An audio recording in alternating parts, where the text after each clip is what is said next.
These are the One Piece Brook playing cards, the One Piece Nico Robin playing cards, and the One Piece Roronoa Zoro playing cards. Now, although I don't know a ton about One Piece itself, that does not mean I don't know a lot about playing cards, and these cards are sick, and let me show you why. All three tug boxes are going to say One Piece and the name of the person at the bottom of it, and it's going to have their actual character in the middle of it, and the character is embossed, which means not only is it the highlight of the deck, but is also actually physically sticking off from the tug box itself. On the one long edge, you have their character again, and once again, it's embossed. On the other long edge, it says One Piece and then the character's name. On the bottom, you get some One Piece ad copy, and on the back, for the most part, you get to see what the back designs are going to look like. On top, it says their names and with a logo that will come back up later. The large inner tuck flaps say their names again, and the small inner tuck flaps have some cool artwork as well. Now I'm going to go from least favorite to favorite when it comes to these three decks, although they are really similar. First, let's start with Zoro. The back design has some green and orange. Legitimately, this back design actually is pretty cool, but personally, I think this one specifically would be more of a collector's item than something used for magic or cardistry.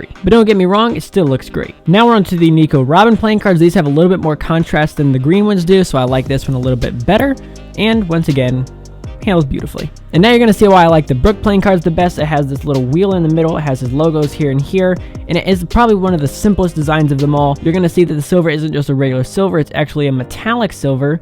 So it's going to shine in comparison to the other ones that don't, which is why I like this one the best. Now onto Zoro's number card, you're going to see that the black cards for all of the different decks are going to be pretty much the same, and you're going to see that on each one of the numbers there's going to be some symbol on each one.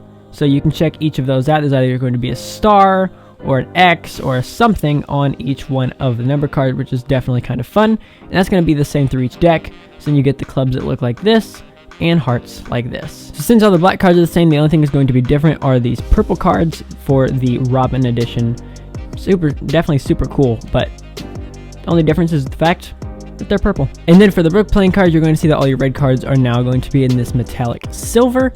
Absolutely gorgeous. You can see how that thing shines all the way through, especially when you get to the cards that have a little bit more silver on them, like the 10 of diamonds or the 10 of hearts.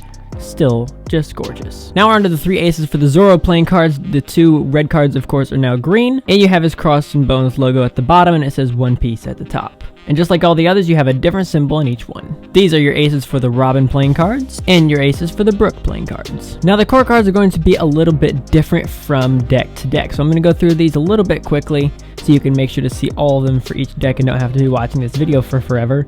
But these are yours for the Zoro playing cards. Next, we're on to the Brook playing cards. You're going to see that the order has been a little bit redone, and now the court cards are in purple as well when it comes to the red cards instead of being in green like the last ones. And last but not least, we're going on to the Brook playing cards. Once again, there's been a little bit of a reorder, still going with each of the different people from this show or movie, or I don't entirely understand how anime works, but I know enough to know that it's still cool to look at. Now we're on to our Zoro Jokers, our Robin Jokers, and our Brook Jokers. And last but not least, your Roronoa Zoro Ace of Spades, your Nico Robin Ace of Spades, and your Brook playing cards, Ace of Spades. Now we're on to the Faro Shuffle. Let's see how these decks handle. And I'm only going to show you with the Brook playing cards. Obviously, these decks Faro beautifully from bottom to top, but they all handle the same. So I'm just going to show you with the one, and of course I'm going to pick my favorite.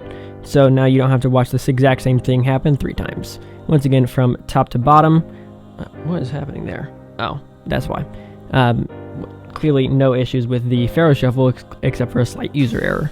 Then when it comes to the stock and the feel and the finish of these playing cards are going to be a little bit thicker than a normal deck of cards. So if you are wanting a little bit thinner of a deck, this one is not going to be for you. But honestly, regardless of how thick they are, because it's such a minute difference from a normal deck of cards, you're going to have no issue doing absolutely anything with this deck. The finish on this deck is amazing, absolutely no issues with it gliding, so that coating that goes on a deck of cards, that way it glides like this, there's no issues when it comes to that whatsoever. Then when it comes to the feel of the deck of playing cards, it is going to be a little bit more of a snappy deck. So if you don't know what the difference between a snappy deck and a buttery deck is, that means you probably haven't watched any of my reviews before, but a snappy deck is usually used for things more like backdrop or ATM, backdrop being that and ATM this. So both of these moves are usually moves used by snappy decks. Now Lego Love is just because I enjoy doing it and has nothing to do with being a snappy deck. Now buttery decks are usually used for moves like Under Pressure, which looks like this, or the card spring, which looks like this. So if you're going to be doing something with a more buttery deck, usually that requires a bit more malleability. Now clearly this deck can be used for either one, but if I were to lean one way, I'd probably lean a little bit towards snappy, and that's going to be the same thing for all 3 decks regardless of which one you're using. So if you are wanting to pick this deck up or either of the other 2, make sure to click on the first links in the description below so you can check out these, because this video was sponsored by none other than the Card Mafia. So the Card Mafia sent me all 3 of these decks, and if you want to check them out, highly recommend it, not only because I actually just think these cards are really cool, but they come out with a lot of really kind of crazy designs as well, where the card boxes open up in lots of different ways that I guarantee you, if you don't have a Card Mafia deck, you don't have a deck that does the things that Card Mafia's decks do. And I know that that's a bold statement, but I will 100% stand behind the fact that Card Mafia has the most unique tuck boxes on the market, which is definitely saying something considering I have over 1,000 decks in my collection, but I will still stand by that one wholeheartedly. So if you want to check them out, you can check them out in the description below or popping up right here. And if you want to check out the rest of my deck reviews, you can check them out right there. So make sure to subscribe if you have not already, and I'll catch you guys in the next video. This is CPM, signing off.